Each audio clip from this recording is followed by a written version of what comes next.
Warning. Shroud contamination detected. Initiating defensive lockdown. Well then, I see your attempts were just as fruitless as ours. This is pointless. We tried everything we could think of, but every time we so much as try to approach this ship, it creates some kind of impenetrable magical force field. I tried to combine my abilities with Miss Pireni, but it did nothing. We even borrowed a cannon from Commander Tress, but that defensive field simply bounced it off like it was swatting a fly. I'm at my wit's end here. Fortunately, I'm not, and I still have one idea left in my mind. But to do that, I need all of you to leave the hangar. I'll try to enter this thing myself. Absolutely not. Even if you manage to do it somehow, we don't know how dangerous it is inside. This shield may just be the first line of defense. It may be indeed, but at this point we have no other choice, and presence of people with magical abilities clearly doesn't help. So I ask everyone to leave now, for it may be our only chance of getting this thing operational. Commander Tress, I'd like you to escort everyone back to the surface and ensure no one will follow me. And I don't want to hear any complaints from anyone. With a bit of luck, these defensive measures can be turned off, and I'll do so as soon as I'm able, so you could all join me inside. Now then, let's get going, everyone. And one more thing. Commander Tress, please escort Zabulus out first. I have a theory I want to test out.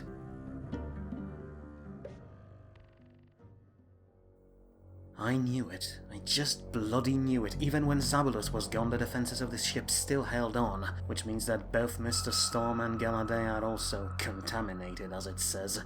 It may be that it just detects their abilities, or it may be something more sinister, so it's better to be safe than sorry and just keep them all away from this place. Now then, I wonder how large this thing really is. I've been walking through these dark metal corridors for over an hour now, and I can't seem to find anything important, not to mention that most of the doors are closed shut. Bloody hell, it even got me talking to myself. I hope my lantern won't burn out before I find... Welcome to the bridge. What the... Who said that? Apologies for startling you, native humanoid. I was the one who spoke, the main computer of this vessel.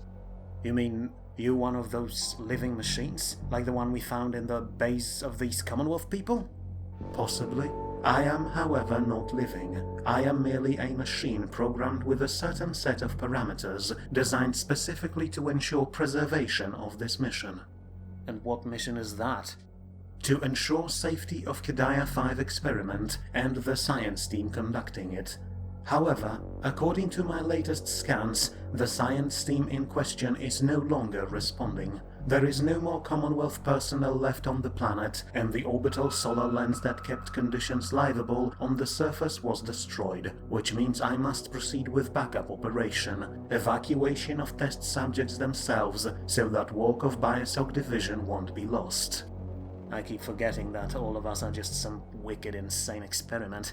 But never mind that. How exactly are you supposed to evacuate us? From what I've seen, this ship is very badly damaged.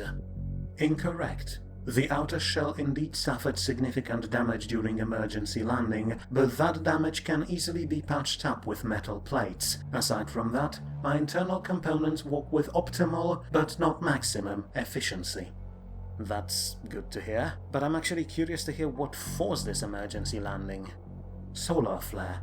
A massive amount of energy was ejected from the star of this system, disabling many machines and eradicating majority of Commonwealth personnel in the system. Normally, facilities were safe from such events, but this particular flare was strong enough to bypass Commonwealth defenses. This ship was placed in orbit awaiting orders, hence, if not for experimental shielding, it would also suffer critical malfunction. However, the frequency of these flares meant that it had to be brought down to the surface into this shielded facility before suffering catastrophic internal damage. Right, I remember something about these flares from the previous machine we encountered, but doesn't that mean that we won't be able to flee? Won't those flares simply cause more damage to this ship as soon as it leaves the hangar? A correct assumption.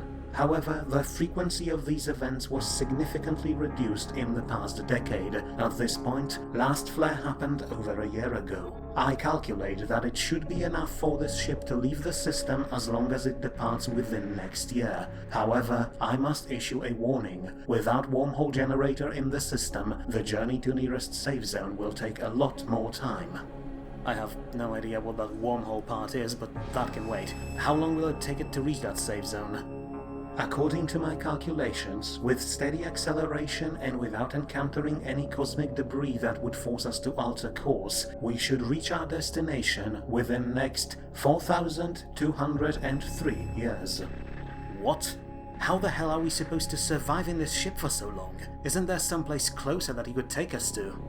Negative. As you are a primitive, pre-spacefaring species, I am obliged to transport you to nearest Commonwealth facility. There you will be introduced to galactic society, as its presence is no longer a mystery to you by now. And as for survival, this vessel is equipped with highest quality cryosleep containers that can fit exactly 1 million humanoid creatures and keep them in suspension for as long as this ship's reactor is in operation. Which, even in its reduced state, is over 100,000 years. So what? We stick 1 million people into boxes and let them wait? They'll die out long before we reach our destination.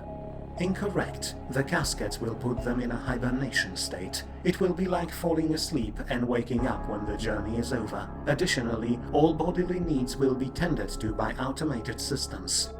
Very well. I don't think we have any other choice at this point, so let's do it. I'll make sure to bring as many people as I can. Acknowledged. However, one issue remains. To operate, the ship requires a captain. With no Commonwealth operatives on site, I must ask if you are willing to take this position. Of course. I'm responsible for this mess after all. Acknowledged. Now, to finalize the procedure, please walk to the spot near the wall designated by blinking lights and stand still for promotion. Alright. Not gonna lie, this doesn't sound exactly— Ow! What the hell? You stabbed me in the ear! Wait, what the hell are those numbers I'm seeing? Neural interface installation complete. You are now part of this ship, and the ship is part of you. Welcome aboard, Captain. CSV Phoenicia is awaiting your orders. I think I need to adjust to this thing for a moment, but does that mean that, as a captain, I can now deactivate your anti-shroud defenses?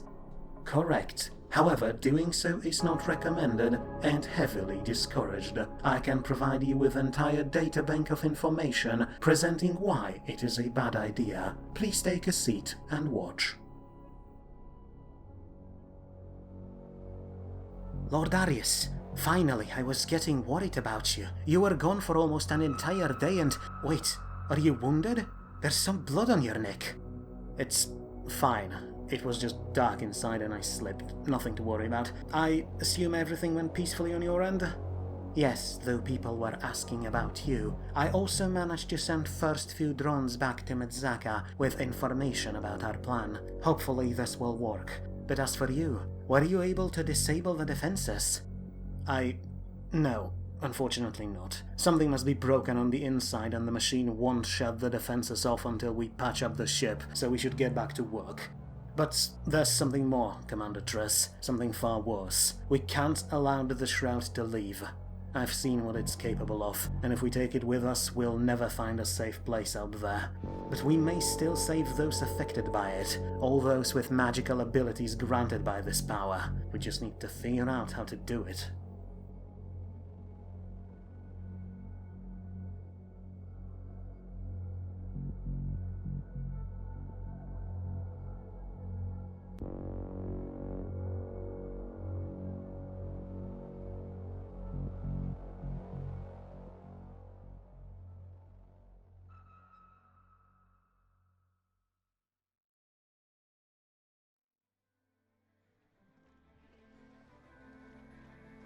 As autumn of year 1146 was coming to an end, there was no way for anyone to deny that the world was changing, as Arius and his company got to work on repairing the damaged starship. Supported by the Nagas living in spires, the sky above them was covered by clouds that, mere days after their arrival, covered the islands and forests around it in a blanket of snow, thin at first, but deeper with every passing day.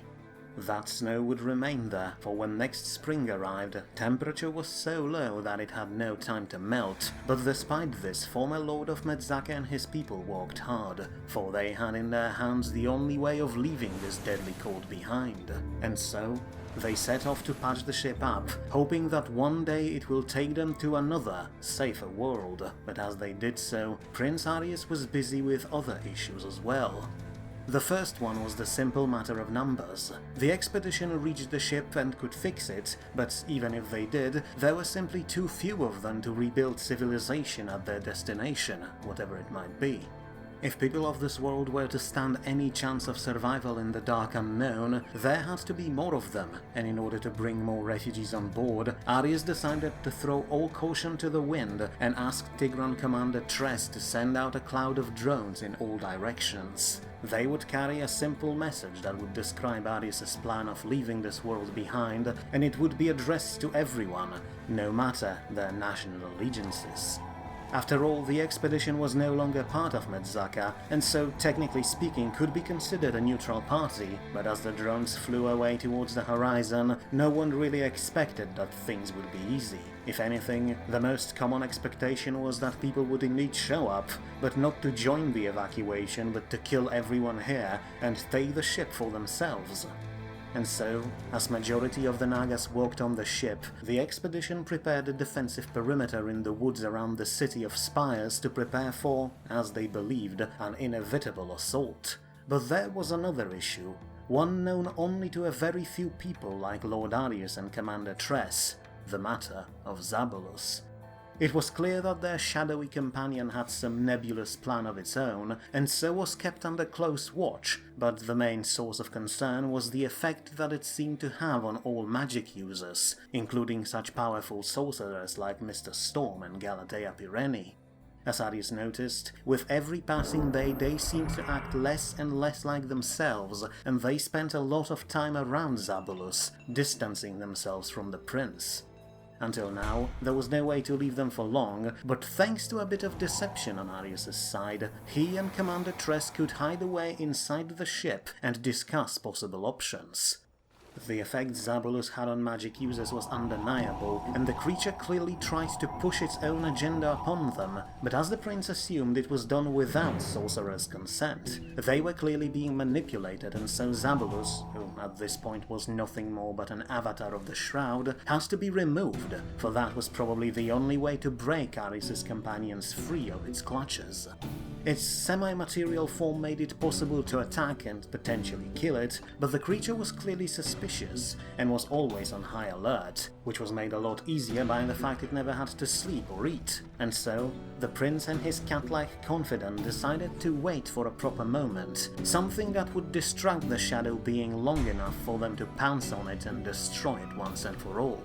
It meant that Arius had to openly lie to his closest associates, but it was all in order to help them, and so, as the repairs of CSV Phoenicia progressed, so did last Erigen's plan on turning the tables on their shrouded guide.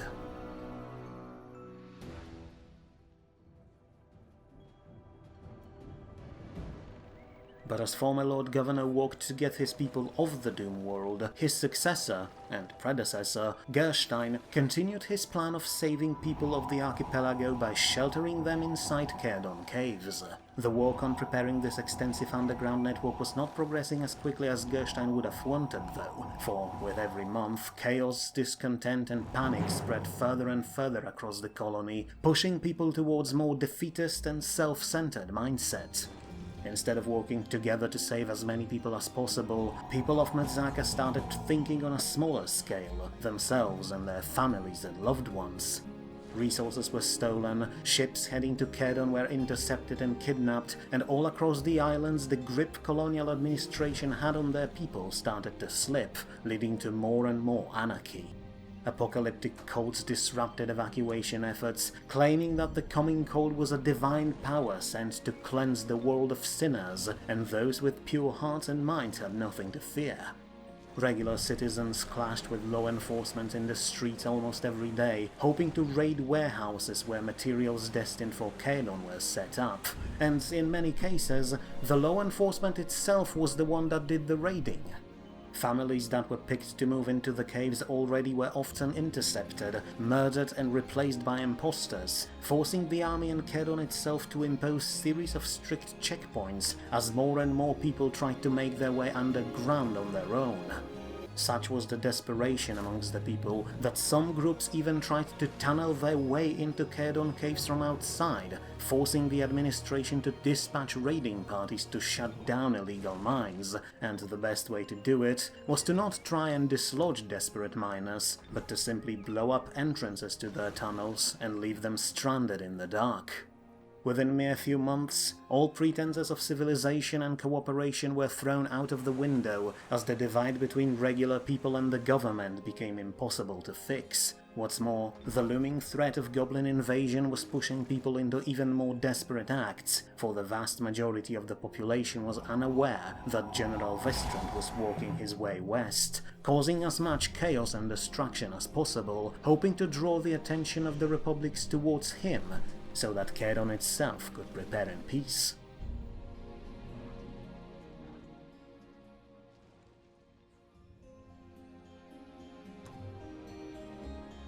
But as much as the government tried to remind people of bravery of the soldiers, who were facing increasingly dangerous weather to keep enemies of Menzaka at bay, such information was inevitably drowned by far more concerning reports from the northern part of the archipelago, or, to be more precise, almost complete lack of said reports.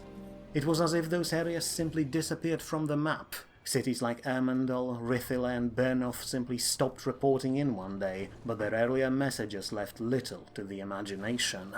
The Frostlands were hit worst of all areas across the world, and despite organized evacuation efforts, only a fraction of their population was able to leave in time. The last few reports mentioned complete collapse of society, as people were murdering and robbing each other all the time, just to survive for another day. With the mines and magical springs frozen over, not even massive furnaces of Ermendal could keep the frost at bay, and as they went out one by one, the remaining citizens could only huddle together and await the inevitable. Some desperate souls tried to walk across the sea, now covered in ice, but only few hundred managed to reach other islands, out of almost 200,000 people who still lived in the area at the time. The last report from Ermendal mentioned the final furnace going out, and a formless panic that gripped people once it happened. The message was then cut short by screams and gunshots, and after that, northern part of the archipelago went silent. As expected, such news did not help already tense situation in the rest of Menzaka.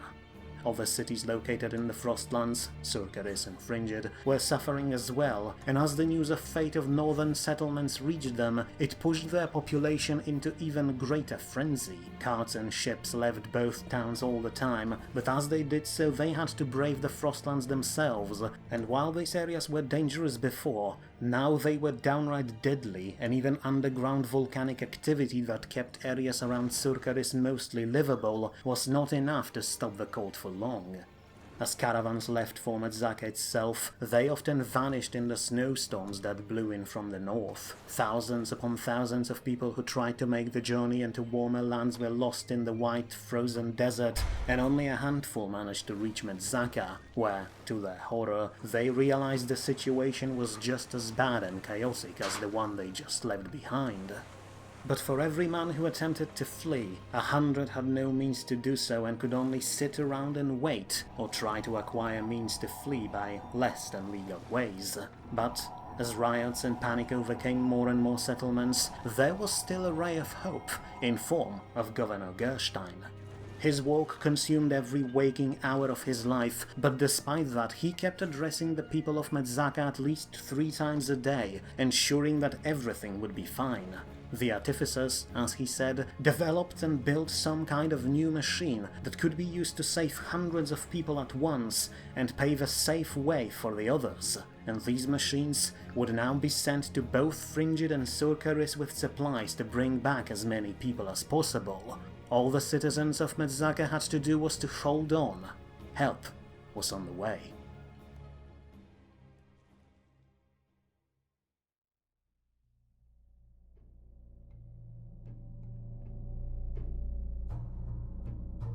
Captain, I understand your reservations, I really do.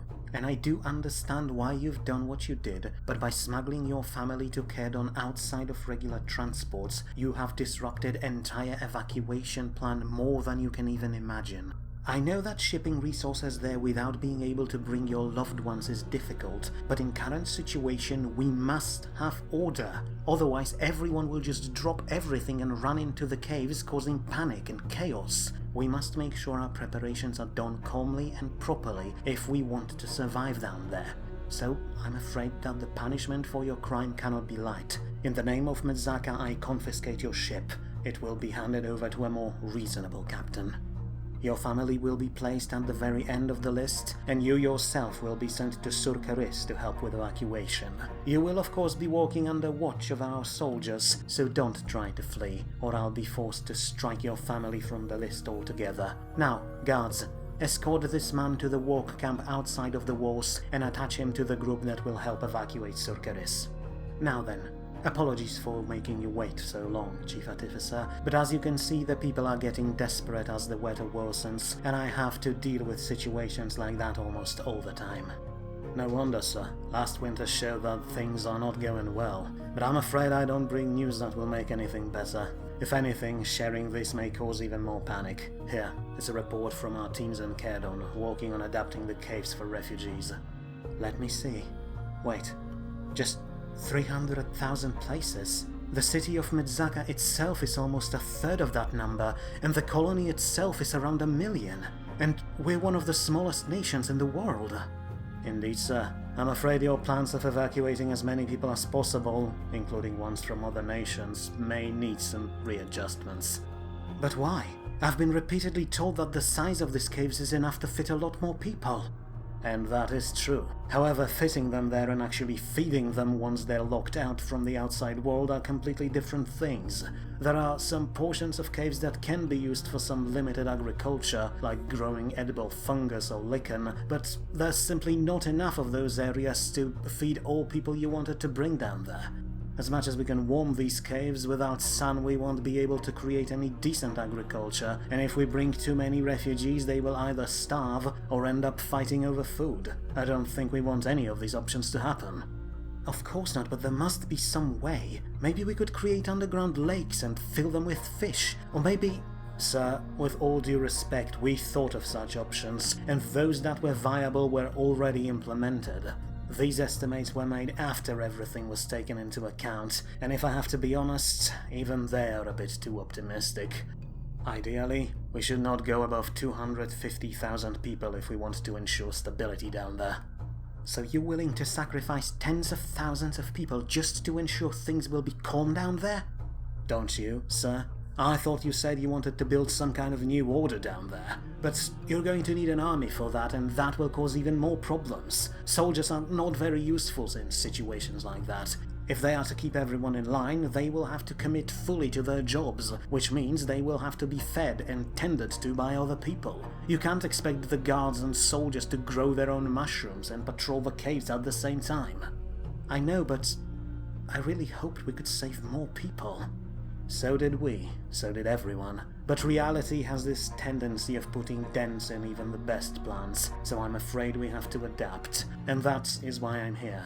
My colleagues in the guild and myself suspected that things may become chaotic, and so we prepared ourselves accordingly. As we speak, several machines are being prepared to help with evacuation of critical personnel. Machines that will ensure that we will reach our destination no matter how many people will try to stop us. And once general population realizes what is going on, they will all drop all pretenses of civilization.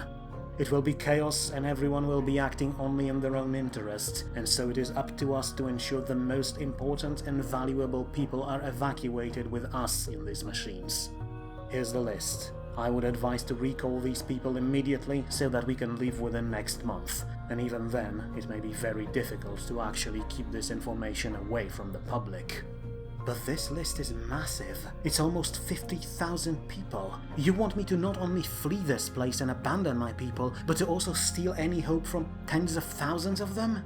Yes, but you will not steal these spots. You will simply redistribute them to people who will ensure our survival underground. I understand that you wanted to be some kind of savior of our civilization, but that dream of yours has to end. In fact, we don't even need you to do anything. The people in questions were already informed by the guild, so now all we need to do is wait for them.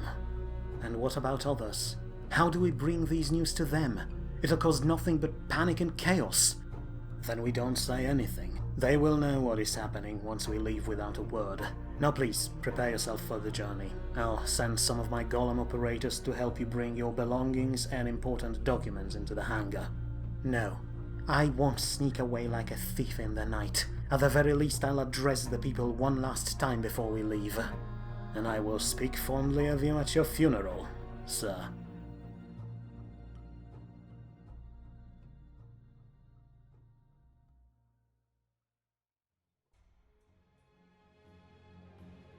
As the saying goes, hell is paved with good intentions. Aerial actions of Governor Ingram Gerstein show clearly that he really wished to save everyone, or at the very least as many people as he could. It's hard to say what changed his mind. Perhaps it were the artificers and their meticulous, mathematical approach to the evacuation.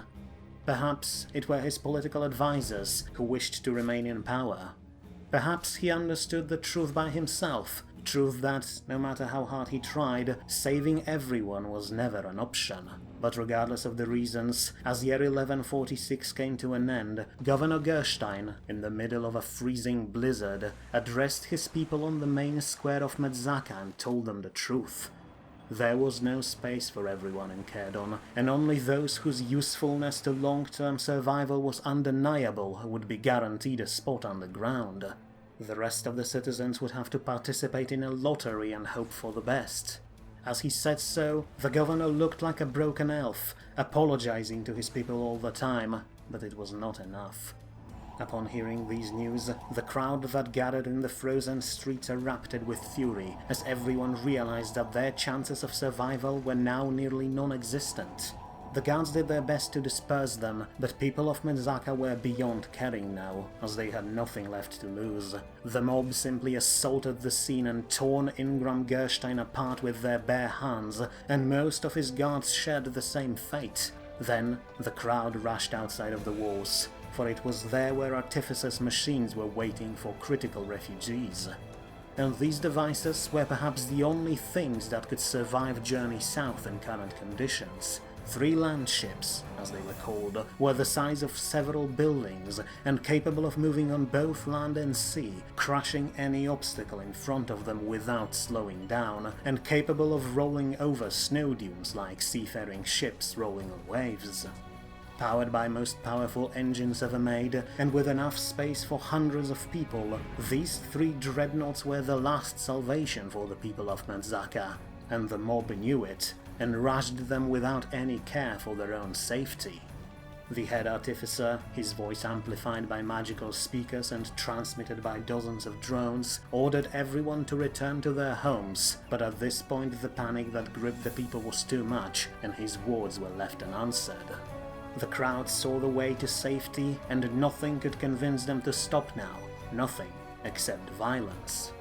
No warning shots were fired. Instead, the land ships simply opened up their gun ports and, without any hesitation, their crews unloaded almost 100 cannons into Medzakan citizens. Musketeers were placed on the top deck and picked off anyone who came closer, while the mortar emplacements beside them rained fire and death upon men, women and children who charged hopelessly forward, hoping to get to safety. It took an hour for the fear of land ships to become greater than the fear of approaching frost, but when the mob finally fled, almost 8,000 citizens lied dead or dying in the snow, with many more wounded limping back into the city. In the night, however, more people tried to sneak on board of the dreadnoughts, forcing yet another barrage. By morning, artificers were aware that their plan of waiting for critical personnel would not work, as some of the citizens already moved around their machines and started building improvised barricades to stop them, as if trying to say that, if the artificers were not bringing them on board, they could die with the rest of them. Upon seeing that, Chief Artificer gave the only order he could, and moments later 3 land ships rumbled to life and rolled south. leaving Medzaka behind. The city that, within less than a decade, became the most prominent settlement on the archipelago was now tearing itself apart as people grasped at any hope of salvation. It would be a while before the city went silent as well, but it was clear to everyone that capital of the colony was dead. The judgment has passed. All its people could do now was to await the inevitable end.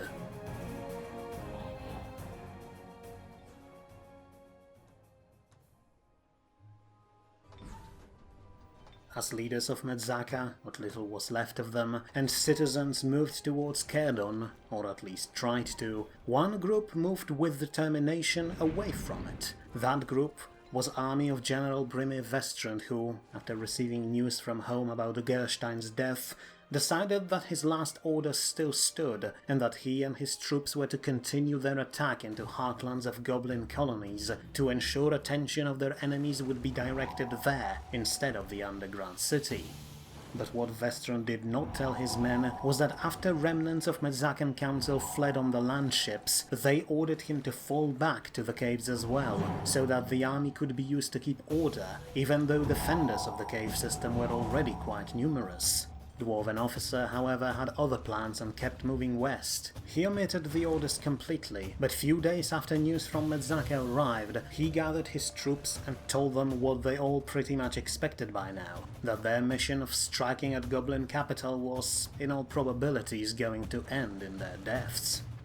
Even if the enemy was not going to stop them, the weather would, as every day moving on board of military airships became more and more dangerous as cold winds battered the formation from all sides. But it didn't change anything in Vestrand's eyes. Main Goblin army was still not spotted, and so their mission had to continue, but only by those who would do so willingly. As such, he offered his soldiers a choice: stay in the army and help refugees reach Kerdon safely, or step forward and go back home. Only a few dozen soldiers stepped forward, and some of them, upon seeing how few in number they were, stepped back mere seconds later.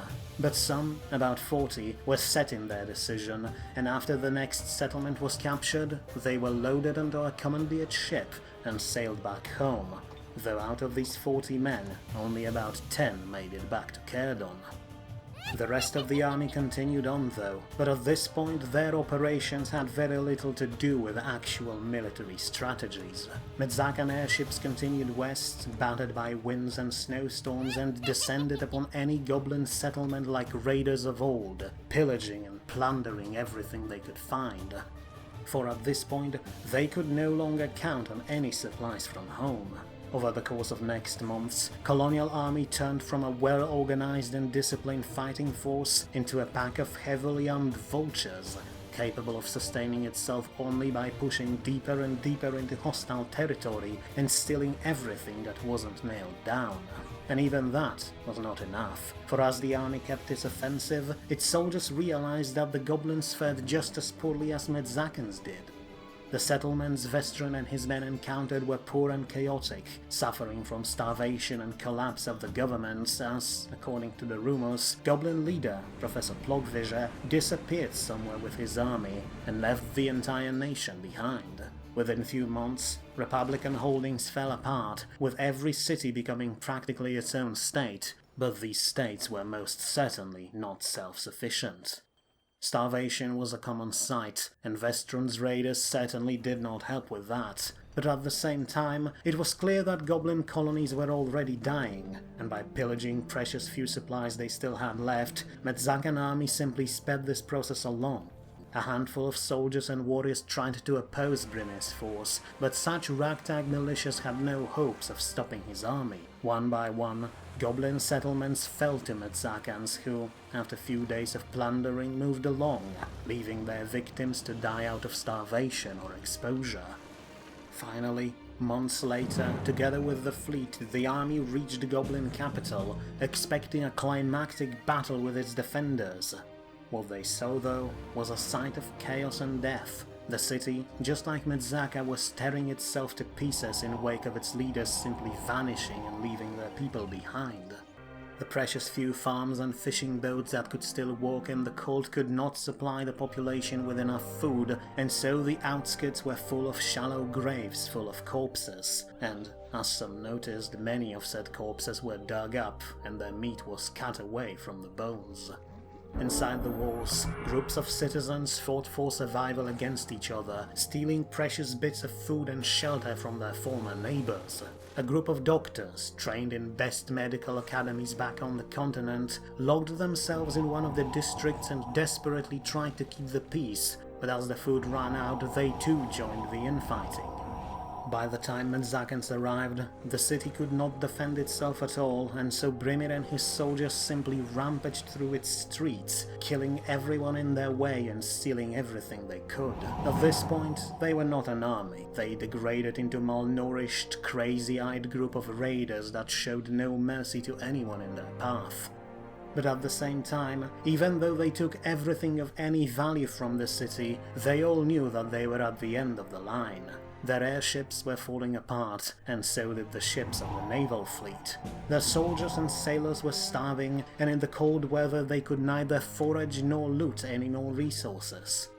As the goblin capital fell, so did the army, and though General Vestrand gave an order to return to the caves, it was never carried out. A few months later, a small, barely alive group of survivors reached Cairn, with bits of human, goblin, elven and Tigran meat in their backpacks, but after they set about their journey back, artificers in charge of the caves ordered them to be executed. The last troops of famed General Vestrand, who himself was lost somewhere on the journey back, were put in the ground, and as the firing squad lined them up, they saw in their eyes nothing but emptiness, as they welcomed death with empty smiles on their faces.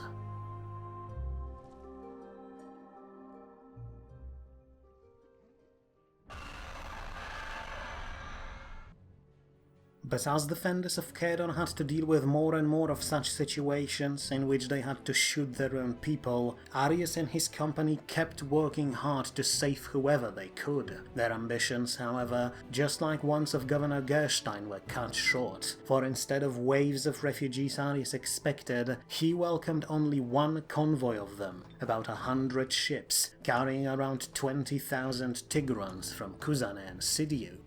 The cat people were weak and malnourished after their long journey, and even though they quickly filled up Spire City of the Nagas, it was clear that such poor response to their message was not something anyone in the expedition expected. No one could tell why no one else showed up. Perhaps drones with messages were lost. Perhaps they reached their destinations but their warnings were ignored. Perhaps, as some of the more realistic-minded people suspected, they indeed reached some survivors, but at this point it was simply too late for them to change anything. Whatever the truth was, there was nothing else to be done. The weather grew worse with every day, and the sea off the shore of Spire City started to freeze, threatening to close above the starship before it could leave. And so, despite the fact that only this precious handful of Tigrans showed up, the decision was made. CSV Phoenicia would be launched as soon as possible, and that time finally arrived in the last months of year 1146, when the final part of the outer plating was fixed, and the vessel hummed to life. The expedition did not cheer though, for as they knew, leaving now meant abandoning their friends behind and only saving Tigrans, while dwarves and humans barely had any numbers to be brought on board, and other races were not present at all. Still, as many argued, even two people can restart a society in time, and soon first groups were moved into the ship and placed in cryosleep caskets that were to preserve them for untold centuries needed to reach their destination. But there was still one thing to do: deal with the mysterious and ominous power that entangled the expedition and threatened future of the refugees, the Shroud. With the ship being operational, the time to strike against it finally arrived, and Arius and Commander Tress ironed out final details of their plan. They would free themselves from the corrupting influence of this unknowable power, and they would free their friends from it as well. But more than that, they would ensure that their future would not be overtaken by it. It was time for the fallen prince and his artificer comrade to turn off the last light.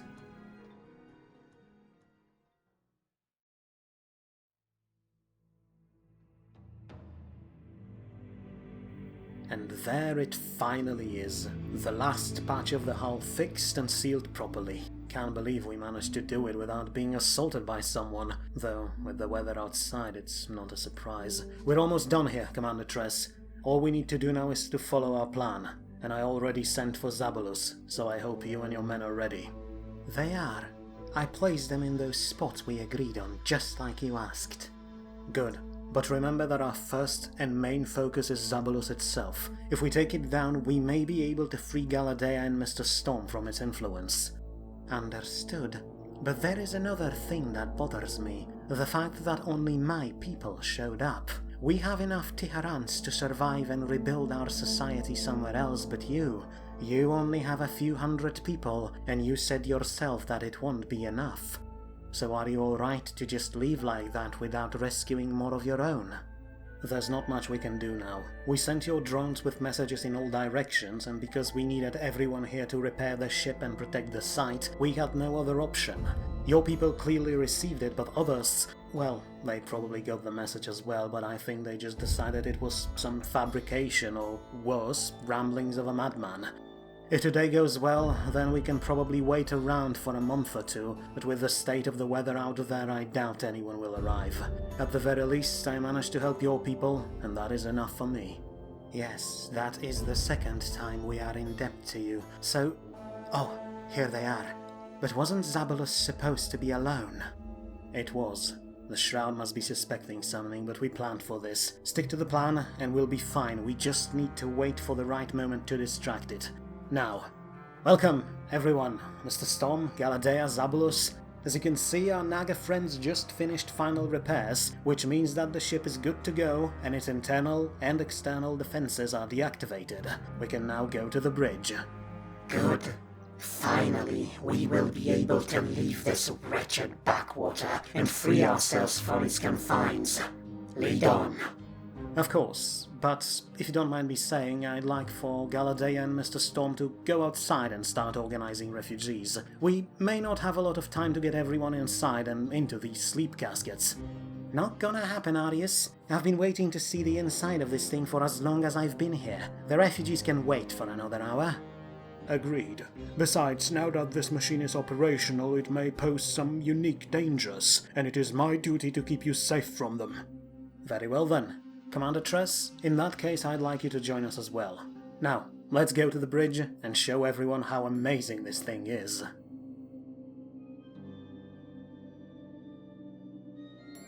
And that is how these things work. I have to say, the idea of falling asleep for thousands of years inside some icy coffin doesn't sound thrilling, especially for Commander Tress and her people, but I tested it on myself for several hours and it's completely harmless. You don't even feel the cold. If anything, everything is pleasantly warm as you fall asleep. Fancy. I do wonder if it works on people with, my condition. Not gonna lie, the perspective of just spending hundreds of years just staring outside of the window while everyone is asleep feels more than just a little boring. I believe it should work out fine. The systems simply slow down your body and then restart it, so if you work right now, everything should be fine. We can do some tests before we leave. That's indeed a good idea. After all, it's not something you see every day, and it's clear that this technology is drastically more advanced than whatever we have. But there's another thing. We have a vessel that can travel between worlds, but where do we go? Well, I'm afraid I can't really say. Apparently this thing can only fly to one destination, so we don't really have a choice. And that destination would be one of Commonwealth worlds, correct? The place ruled by those who made this world. What? You want to fly right into the hands of those who made this place? The people who wished to exterminate us? How does it help? They'll probably just shoot us down as soon as they realize who we are. We don't know that. Besides, thousands of years have passed since Commonwealth last showed any signs of life, so they may not even be out there by now. But you want them to be, right? You want them to destroy us, or at least those with our powers, for you are afraid. I can see it in your eyes. You think we are your enemy. You have spent too much time inside this machine, Fallen Prince, and its mechanical mind corrupted you, just like it did with so many others. You willing to sacrifice those closest to you just to harm us, exactly like those mindless drones from the Commonwealth. But you cannot fool me. I can... Yeah, keep talking all you want, you shadowy freak. Tress, now! Worthless treachery. Arius, what the hell are you doing? What? Commander Tress, what have you done? You were supposed to take down just Zabulus. Get a medic here right now, all of them. You there, soldier, go! No. I was supposed to ensure all those overtaken by the Shroud posed no danger, and it is clear to me that your friends are no longer themselves and have betrayed us. So this is what you think? You think that Sparky and I betrayed you? Why would we do that? We did everything we could for you. Perhaps this is what you think. But I can tell that you were not yourself ever since Zabulus joined us, and it became even worse ever since Arcadian died. You may not even be aware of the Shroud controlling you, but it did. Like it used you to transport these mercenaries on board of our ships. You think I did it? Why? After everything we've gone through, after everything that happened between us, you think I would do such a thing? No. At least, not by your own free will. But even if it wasn't you, then it must have been Mr. Storm. And why would Sparky do it? He has even more reasons than me to see us all flee this world. More so, he would never allow any harm to happen to you. His pledge was more than just a promise to an old friend. What? What are you talking about? I was wondering the same thing as you. Why such a great sorcerer would just follow some random deposed prince around like a loyal dog. So I looked it up and confronted him with my findings. And I learned that after Archmage's rebellion, your father took another wife, mother of you and your sister Laisha. That woman was Mr. Storm's daughter. That's why he followed you, especially after Laisha died in Ishizawa's revolution. So that means he was my... Stars take me, what have I done? What have you done, Commander Tress? You said it yourself, my lord. Better safe than sorry. And on that note... Why? Because Zabulus was right. The Shroud suspected you would just hand us over to the Commonwealth, our creators who would treat us like nothing but trash and test subjects. And my people have suffered enough already, so I made a deal with the only power that offered freedom. And now that you are out of the way, Tress can install herself as the captain of this ship, and with my knowledge, lead it to a place where her people can thrive without influence of the machine scourge. And will instead serve you. But I see it now. You were the one who got those mercenaries onto our ships, right, Commander? To gain my trust and push me against my companions. Indeed. And you were right with your very first idea, that underwater ship you mentioned. It's true that Arcadian never finished it, but I did. For all it's worth, though, I apologize. I really wanted to repay my debt to you, but not at the cost of handing my people over to this mechanical empire. So you can instead do Shroud's bidding? How is it better? No need to answer.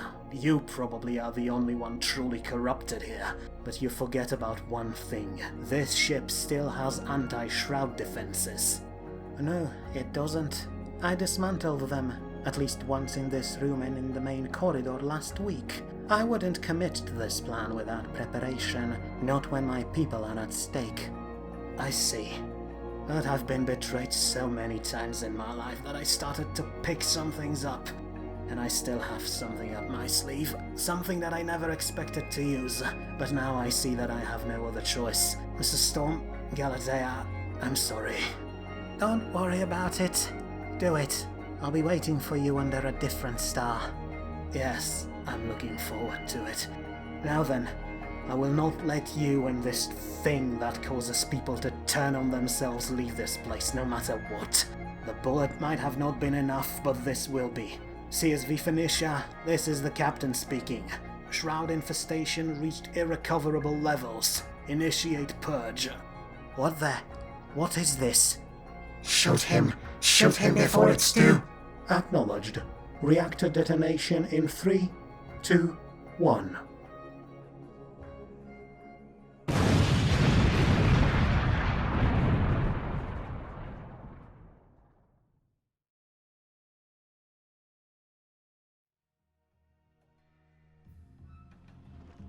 In a better, more civilized time, the explosion caused by overcharged starships would have attracted attention of many scholars who would drop everything and travel to the epicenter to see what caused such destruction.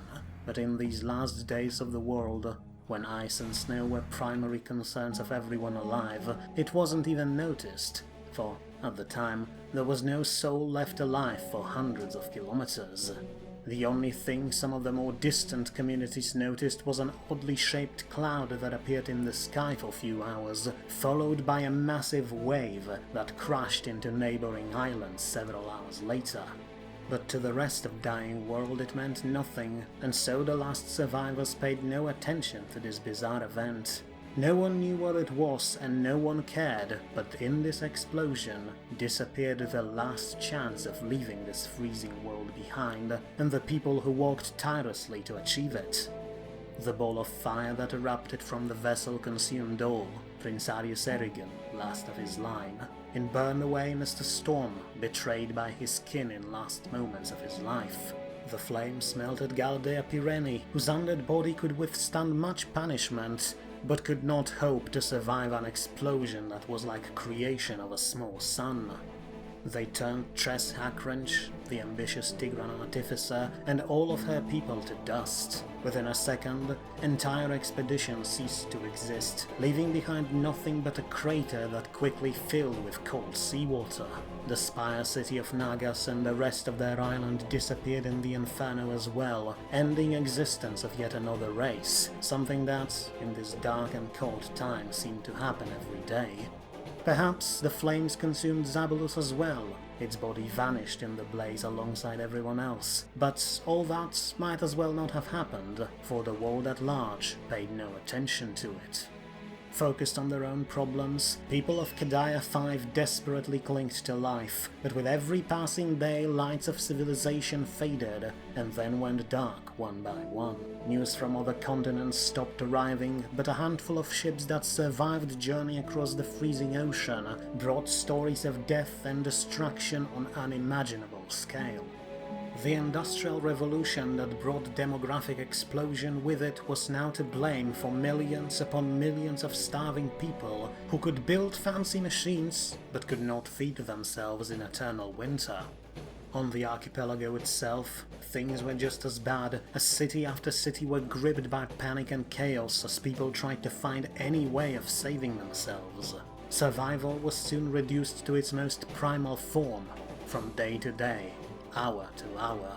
Reports of constant infighting, looting and cannibalism were frequent, but even that only bought the survivors several weeks or months at best.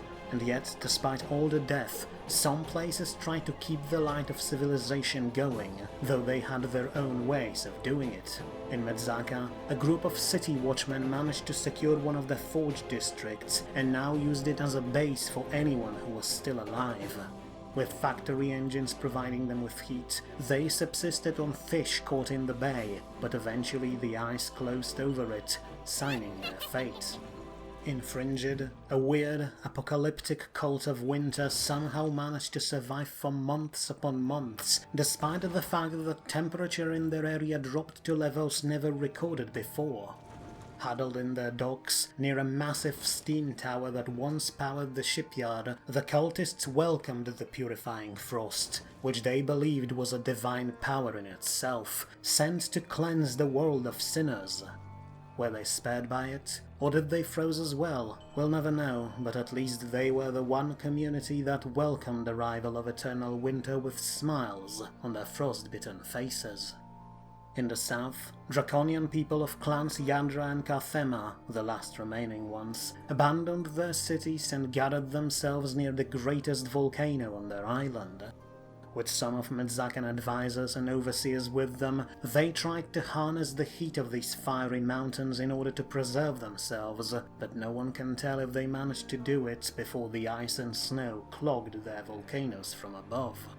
In the end, only Kerdon survived, the last city in the world. Surrounded by encroaching ice, but mostly safe from the winds due to its position in the valley, the new leaders of this place A council of artificers decided to keep it open for as long as possible, not just to await other refugees, but to try and gather as much resources as possible, especially wood, before shutting themselves underground.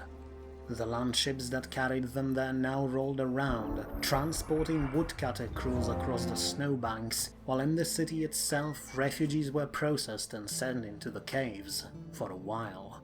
About a month after the explosion, which was so powerful that it was heard even in Kerdon, the city almost reached its population limit imposed by its leader, who introduced another law, one that meant only those approved by them could enter. Several additional checkpoints were constructed outside of the walls, and the desperate masses were forced to wait in the camps outside, losing hundreds of men, women and children every day to exposure. What's worse, once they realized that only a handful would be allowed in, the refugees tried to rush into the city of their own, only to be slaughtered by its defenders. Over the next few months, an entire wall of frozen corpses surrounded the city, but it did not stop other, even more desperate ones to try and force their way underground no matter what. Some refugees once again started digging their own tunnels, but with the ground frozen solid they achieved nothing of note. Several months after first checkpoint was constructed, the city of Kerdon was surrounded by a field of corpses, frozen stiff and covered in snow. In the silence beyond them, no other soul was moving, and so decision was made to finally retreat underground. Soldiers descended into the tunnels to keep the peace there, while machines like landships were dismantled so that their engines could be used for other purposes. Only 2 companies of engineers were left on the surface, dismantling everything they could to conserve as much resources as possible, while also looking out for any other survivors, but there were none. The fields outside the city were filled with silent dead, and Kerdon was the last light shining in the world overrun by ice, and so, a month later, when weather grew so deadly that even shortest exposure could lead to frostbite, the engineers gathered their tools, set up one last glowing beacon outside of the walls, and retreated underground. A decade after Arius Erigen reached the archipelago, almost to a day, the gates of Kerdon were closed and sealed from inside. A quiet, freezing darkness fell upon the world, which, after many millennia, returned to its original state as the last light of Kadaia went dark.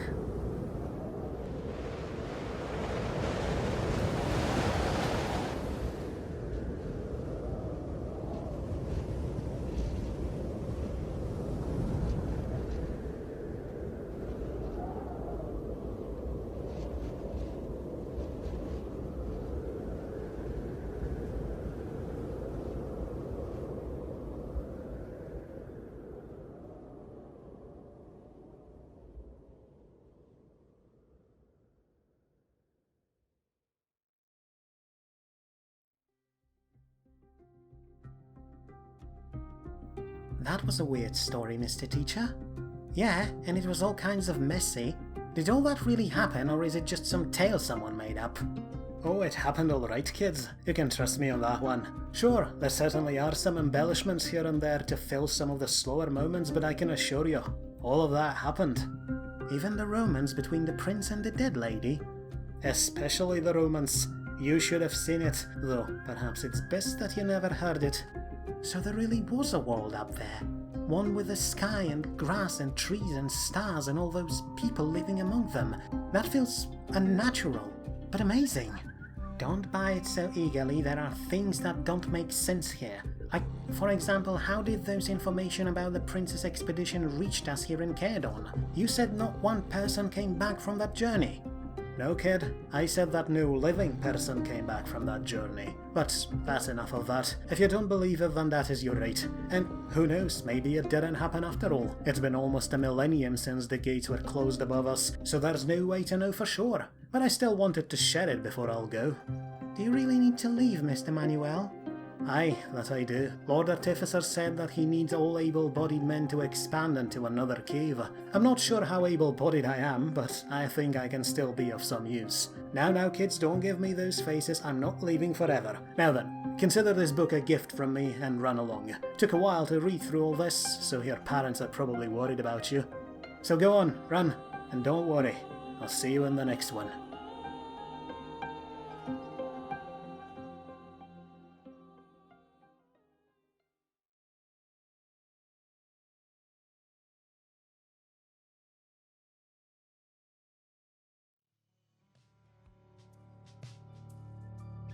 And that's it. The story ends, and to be honest, I'm not really sure what to say this time other than, well, that I apologize, because I think I massively dropped the ball on this story. Sometime in the middle of it, something happened and I'm not really sure how to explain it. I think that it's just that the love I had for fantasy as a kid and in my teenage years and in early 20s kinda burned out by now. I still like the genre itself, but I'm just not sure I'm the good person to write it, since I have this tendency to overthink and over-explain things, and I just get triggered by ideas like magic without entire scientific explanation behind it, which, let's be honest, kinda kills fantasy and, well, fantasy. It was still fun writing it, because writing is fun in general and everyone should try it, but as I was writing this series I realized that I just want to write more sci-fi, as you surely have noticed. But regardless of my own reservations and revelations, I'd like to thank all of you for watching to this point. As usual, the comments section was probably the best part of this series, with all the stories that it spawned, and I'm happy to see that this creative spark is still going strong. And as for the future, I'll be honest, I have exactly zero idea what to do now. Or maybe rather, I have a ton of ideas, but I need to actually figure out which is the good one. I recently realized that I really like making those first-person videos, like the horror one I made, the one with amazingly descriptive title about a British man, so maybe I'll try something like that. As I said, no clue yet. So that's it, I guess. I'd like to once again thank you all for watching Frozen Flame, and extra special thanks go to people who rented me their voices. It may not be all that evident in my videos, but I'm a shy, reclusive bastard and talking doesn't really come that easy to me. To be honest, I think I speak more words during these videos than in those 2 weeks between them, and even though I've been doing these videos for quite a while now, I still get stage fright while speaking to a microphone in an empty room. So, once again, huge thanks to everyone whose voices made it into the series. Other than that, I think we're done. I have no clue when something new will show up, so I'm not making promises as usual, but once again, thank you all for being here with me. I'll see you soon.